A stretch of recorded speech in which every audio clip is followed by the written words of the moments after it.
haaraa ijoollee kanarratti kan isheen irratti invest gootu dubbii waaqayyooti. Har'a mandara Daawit keessatti fayyisaan isiniif dhalateef innis Kiristoos goofticha.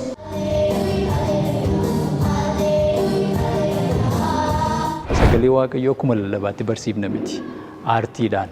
Dhalachuun Iyyesuus inni kakuu haaraa ardii maraaf nagaa nuuf immoo kawwaaraa.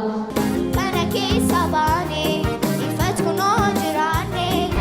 Biyya keessatti dhaloota gaarii ta'uu akkaataa isaan itti danda'an. Booriis immoo iddoo guddaa kan hin geenyuu fi waan guddaa barachaa gati deemnuuf afuu hin qabnu. Barumsa sadarkaa gurguddaa akka isaan ga'aniif jajjabina kenniti. Hojii ogummaan barsiifna, afaaniin barsiifna.